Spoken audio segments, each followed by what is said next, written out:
हमारे लिए दिक्कत आ रही है। हमारी माँ कह रही है तुम शिवशंकर के लड़के नहीं हो। हमारा ऐसा क्यों कह रही है? वो इसलिए कह रहे हैं कि वो जो सोच रहे हैं कि जो भी संपत्ति है इनके लिए निकाल के लंबा किया जाए या इनको मरवा दिया जाए या फिर जो ये भाग जाए यहाँ से, इसलिए जो वे जो ये सब बातें लगा के रख रही होंगी। वो आपकी एक तरफ कह रहा हो मेरी माँ है, एक तरफ कह रहा हो वो संपत्ति का मामला, ऐसा क्यों है? वो आपकी कैसी माँ? वो हमारी सौतेली माँ है। हमारे माँ ख़त्म हो जाने के बाद उन पापा ने हमारी दूसरी शादी की थी, इसलिए वो माँ, हमने माँ के लिए माँ की तरीका समझा, उन्होंने जो हमारे लिए बेटे के तरीका नहीं समझा। उन्होंने जो ये कहा कि जो तुम शिवशंकर के लड़के नहीं हो। आपको कैसे पता लगा कि उन्होंने ये बात कही है आपसे?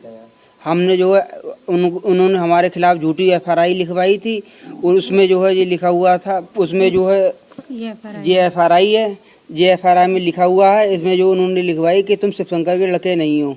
अच्छा, तो आपको जब मालूम हुआ जी, तो आपके पास कुछ ऐसा प्रूफ है जो उसमें आप जो है अपने पापा का नाम जी वगैरह इस तरीके से क्या है? हमारे स्कूल की जो कागज़ की कॉपी है जहाँ हम पढ़े थे वो कागज़ की कॉपी ये है, आप इसको भी देख लो। तो इसमें जो है स्कूल की मार्कशीट है ये? जी। अच्छा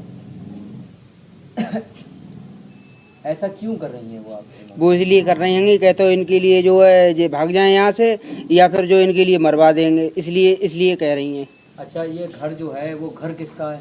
ये घर जो है ये हमारे पापा ने जो उनके लिए खरीद के दिया था, उनके नाम रजिस्ट्री करवाई थी और हमारे पिताजी ने उनके लिए लेके दिया। उसका हमारे पास स्टेटमेंट है। किस चीज़ का ये बैंक से जो है स्टेटमेंट निकलवाया है, जो इन्होंने पापा ने हमारे अकाउंट से पैसे दिए थे। किस चीज़ के? इस प्लाट के जिस पे हम रह रहे हैं। अच्छा, तो ये बैंक से लोन करा था? लोन करवाया था पापा ने। आपके पापा ने भरा है? जी। आपके पापा को खत्म हुए कितना टाइम हो गया? पापा को ख़त्म हुए लगभग जो 2.5-3 साल है। 12 फरवरी 2022 को वो ख़त्म हुए थे। पापा से मरने से पहले कभी इस तरीके का विवाद, कभी इस तरीके का कुछ नहीं, कोई भी विवाद नहीं हुआ था इन्हों से। तो पापा के ख़त्म हो जाने के बाद जो है विवाद हुआ था। फिर अब क्या चाहते हैं आप? हम ये चाहते हैं हमारे लिए इंसाफ मिले। किस तरीके का इंसाफ है? इंसाफ इस तरीके का चाहिए हमारे लिए, जो कि जो ये कह रही हैं कि शिवशंकर का लड़का नहीं है, ये बेदखल हमारे लिए करना चाह रही हैं, हमारे लिए, हमारे बच्चों के लिए। ये कह रही हैं कि जो तुम लोग जो है यहाँ से चले जाओ, इसलिए, या नहीं तो हम तुम्हें मरवा देंगे। आपने शादी की है? क्या आपका क्या नाम है? हमारा नाम नेहा वर्मा है। क्या आपने शादी इनसे की है? जी हाँ, ये मेरा हस्बैंड। हमारी नाम शिवना मऊ से हुई है, सम्मेलन से शादी। ये उसका कार्ड है। अच्छा, ये जो सम्मेलन होते हैं? जी हाँ, ये हमारा सम्मेलन का कार्ड है। जब से आप आई हैं यहाँ पर तो आपको क्या देखने को मिला, क्या है? हाँ, हमें जब से आए हैं तब से हमें दुख ही मिले हैं। आए दिन हमसे वो लड़ने आती, आए दिन किसी ना किसी को, अन्य आदमी को भेजती हैं हमसे लड़ने के लिए। हमारे हस्बैंड जब दुकान चले जाते हैं तभी भेजती हैं, वो पीछे से ही हैं। क्यों करती हैं ऐसा? वो ये चाहती कि हम इनको छोड़ के चले जाएं। और हमारे 7.5 महीने थे तो उन्होंने हमारे बच्चे को भी मार दिया, पेट में ही था, मारा तोड़ा भी था हमें। फिर उसकी शिकायत आपने पुलिस से की? जी हाँ, हमने पुलिस से की थी, लेकिन हमारी पुलिस ने सब सुना, लेकिन उन्होंने कुछ भी नहीं किया। हमारा पुलिस ने कोई कार्रवाई। हम बहुत ज़्यादा दुखी हो चुके हैं। आप ही बताइए हम क्या करें अब? क्या चाहती हैं आप सरकार से? क्या गुनाह? हमें सिर्फ इंसाफ चाहिए। हमारी जो लड़की ख़त्म हुई है उसके लिए है। इसकी शिकायत आपने बड़े अधिकारियों से की है? हमने सबसे की है, हमारी कहीं भी सुनवाई नहीं हुई है।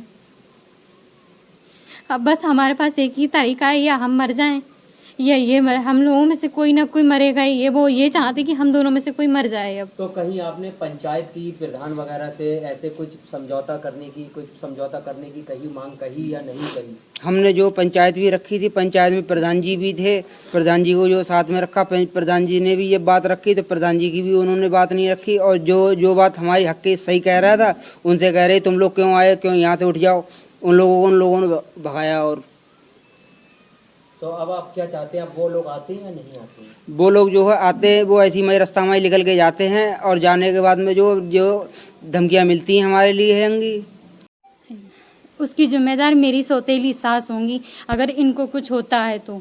और उनके बच्चे होंगे, उनके संग जो रहते हैं, उनके जो है रिश्तेदारों में हैं और जो उनको लेके जाते हैं, वो इसके जिम्मेदार होंगे अगर मेरे हस्बैंड को कुछ होता भी है। और रात में तो कभी कभी यहाँ पे ईंटें भी फेंकते हैं, तीनों पे हैं, रात भर आवाज़ होती है, हम रात भर सो भी नहीं पाते हैं, इस वजह से हैं। हम तो रात में जगते ही रहते हैं। यहाँ तो इतना डर बैठ गया, उसका कुछ कहने का ही नहीं है। हमें सिर्फ इंसाफ ही नहीं मिला। हमें तो ये लग रहा है वो हमें कहीं किसी दिन आके मार ना दे वो अब हमें। अब आप सरकार से क्या चाह रहे हैं? हमें सरकार से जो हाथ जोड़ के अब जो भी जो है हमारी जो करे वो न्याय वाली बात को कहें, जिससे हमारे गुहार जो योगी मोदी तक जाए, आपको इंसाफ मिले। इंसाफ मिल हमें पाए। इंसाफ मिले बस।